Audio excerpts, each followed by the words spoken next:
गिबियावनो बयखौबो आंनि चेनेलाव बरायनानै लानाय जाबाय। नोंथांमोना सानफ्रोमबोनि खौरां मोननो थाखाय आंनि एसबि रादाब इउटिउब चेनेलखौ साबस्क्राइब खालामनानै लादो। लोगोसे खौरांखौ मोजां मोनोब्ला लाइक, कमेन्ट आरो शेयार खालामनानै होदो। आंनि खौरां फोसावनायखौ मोजां मोनगोन आरो खौरांफोरखौ जोबजासे खोनासंलांगोन होननानै आसा खालामनाय थाबाय। दानिया नोंथांमोना दिनैनि खौरांफोरखौ खोनासंलांदो। दिनैनि गिबि खौराङाव दं मनेस्वर दैमारि बिथाङा रायजो राजाफोरनि सिगाङाव निमाहा बिदों। साननैसो सिगां मनेस्वर दैमारि बिथाङा बड'फा उपेन्द्रनाथ ब्रह्म बिथांखौ बिदा होननानै गाबज्रिनो थिननायाव गोबां समाजारि बिजोङाव मनेस्वर दैमारिनि हेंथायै गोख्रों अजद दैखांनानै सोंखारिनायखौ नुनो मोन्दोंमोन। बेनि फिनजाथाय महरै बिथां मनेस्वर दैमारिया खौरांगिरिनि सिगाङाव बुंदों दि थांनाय 31 आगस्ट राखि पुर्निमाजों लोब्बा लाखिनानै जारिमिनारि संकस खेराइसालियाव फुजा फोरबो फालिनाय समाव कमिटिनि एबा बानजाय आफादनि दैदेनगिरिफोरा मनेस्वर दैमारि बिथांखौ बे फुजा फोरबोआव बाहागो लानो हांख्रायदोंमोन। थिग बिब्दिनो मनेस्वर दैमारि बिथाङा जारिमिनारि संकस खेराइ फोरबोनि फुजा फोरबोआव बाहागो लाहैदोंमोन। जारिमिनारि संकस खेराइसालिनि बानजाय आफादनि बुंनाय बायदियै मनेस्वर दैमारिया मोनफ्रोमबो थानसालियाव फुजा बिबार बायदि बावनायनि गेजेरजों खुलुमदों, सिबिदोंमोन। थिग बे समावनो दौदिनिया क्रिया जाखाङो आरो क्रिया जाखांनायनि गेजेरजों बर'फोरनि थांना थानायनि सोमोन्दै, बर'फोरनि जौगानायनि सोमोन्दै, बर' हारिया खौसेथियै हान्थिलांनांगौनि सोमोन्दै आरो बायदि बायदि रावजों सुबुरुन होलांदोंमोन। फुजा जोबखांनायनि उनाव खौरांगिरिफ्रा मनेस्वर दैमारि बिथांनाव सोंथि खालामदोंमोन दि जारिमिनारि संकस खेराइसालियाव नोंथांजों इसोरफोरा मा सावरायलांखो होननानै सोंथि खालामदोंमोन। बेबादिनो मनेस्वर दैमारिया जि दौदिनि क्रिया जाखांनायनि जि राव, जि बोसोन बेखौ खौरांगिरिफोरनि सिगाङाव फोरमायना होदोंमोन। बेबादि फोरमायना होनायावनो माबाफोर गोरोन्थि जादोंब्ला निमाहा मोनगोन होननानै आसा खालामदों। लोगोसे बड'फा उपेन्द्रनाथ ब्रह्मखौ आदा एबा बिदा लेंनो थिननाया आंनि राव नङा होननानै मनेस्वर दैमारि बिथाङा फोरमायबावो। पन्चायत बिसायख'थिनि समा खाथि सफैनायनि समावनो जनाइनि राजाखाना गामि पन्चायतनि मावखुलिखौ बुफायदों सासे लाइमोना। मोजाङै बानायनाय पन्चायत मावखुलिनि गं 24 खिरखिखौ बुफायनानै थेर बेथेर खालामदों। मुरखं सेलेक जौगाखां खोन्दोनि राजाखाना गामि पन्चायतनि गं 24 खिरखिखौ सासे लाइमोना अन्थाइजों खुबैनानै खिरखिनि ग्लासखौ थेर बेथेर खालामदों।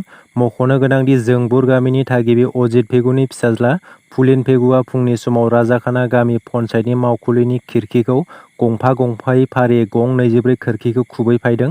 जायगानि सुबुंफोरा होबथानो नाजादोंमोनब्लाबो बे लाइमोना मेलेमारि लोरबां जानायनि जाहोनाव रावबो बादा होनो हायाखै होननानै फोरमायना होदों जायगानि सुबुंफोरा।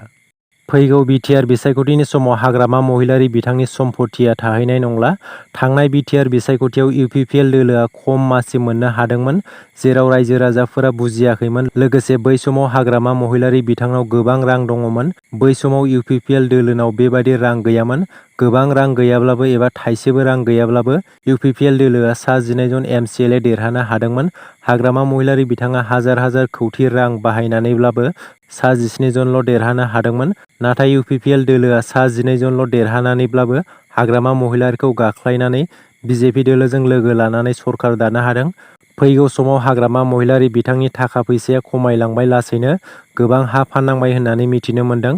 लोगोसे फैगौ बिसायख'थिसिमाव बिथां हाग्रामा महिलारिनि हायाबो थाहैनाय नंला। बिथांनि हाया जेब्ला फानै फानै जोबगोन, बै समाव इउपिपिएल दोलोआ रां गैयाब्लाबो बिथांजों जुजिनानै गोबां मासिखौ देरहानो हागोन आरो इउपिपिएल आरो बिजेपिआ फिन खेबसेबाव बिटिआरआव सरखार दानो हागोन होननानै बैफोर बाथ्राखौ बुंदों इउपिपिएल दोलोनि गाहाय नेहाथारि राजु नार्जारि बिथाङा। एनडिएफबिनि गायसनगिरि लोगोसे आफादगिरि आरो बिटिआर गोरोबथानि सागानगिरि रनजन दैमारि बिथाङा माबोरै जोबथेसालियाव थांनांदों आरो मानि थाखाय आरो सोरनि थाखाय थांनांखो बे बाथ्राखौ बिटिआरनि मावफुं सोद्रोमा रनजित बसुमतारी बिथाङा खुगा बेखेवदों। जों मिथिखागौदि एनडिएफबिनि गायसनगिरि लोगोसे आफादगिरि आरो बिटिआरनि सागानगिरि रनजन दैमारि बिथाङा जोबथेसालिनिफ्राय उदां जायाखै। जोबथेसालियाव मानि थाखाय थांनो गोनां जाखो आरो मानो दासिमबो उदां जायाखै, बे बाथ्राखौ इएम रनजित बसुमतारी बिथाङा बुंथिनानै होदों। इएम रनजित बसुमतारी बिथाङा हाग्रामा महिलारिखौ थांखिनानै गोख्रों बाथ्रा बुंदों।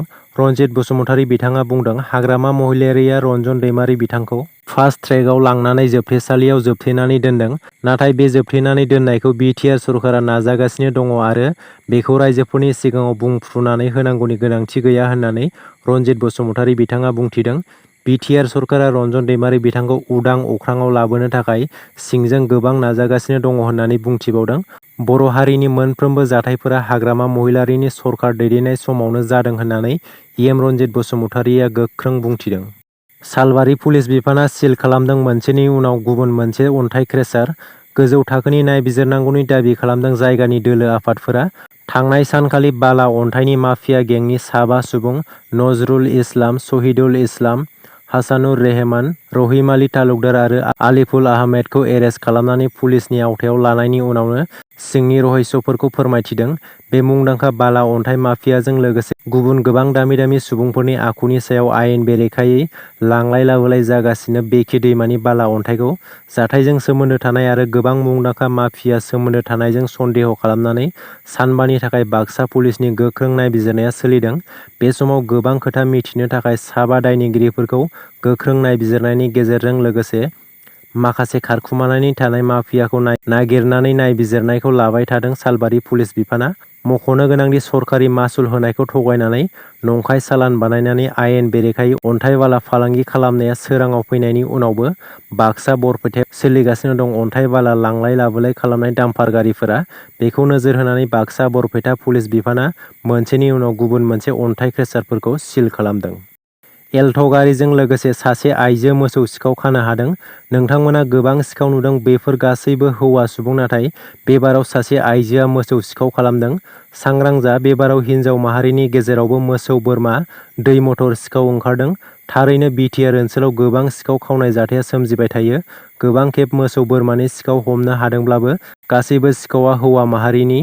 नाथाय बे खेबाव मोसौ बोरमा सिखावआबो हिनजाव माहारिया ओंखारबोबाय।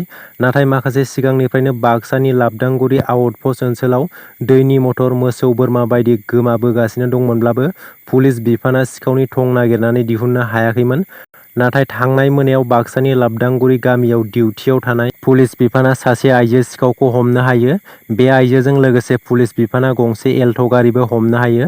मिथिनो मोननाय बायदिब्ला सिखावनि हानजायाव गासै 3 सुबुंफोर दङमोनब्लाबो 2 सिखावआ खारग'यो। आइजो सिखाव सासेखौ एल्ट' गारिजों लोगोसे पुलिसआ खानो हायो। दिनैनि खौराङा एसेनोसै। आसा खालामो नोंथांमोना खौरांखौ खोनासंनानै मोजां मोनबाय। खौरांखौ मोजां मोनदोंब्ला मोनसे लाइक खालामदो। लोगोसे सानफ्रोमबोनि खौरां मोननो थाखाय आंनि एसबि रादाब इउटुब चेनेलखौ साबस्क्राइब खालामनानै लादो। गोजोन्थों।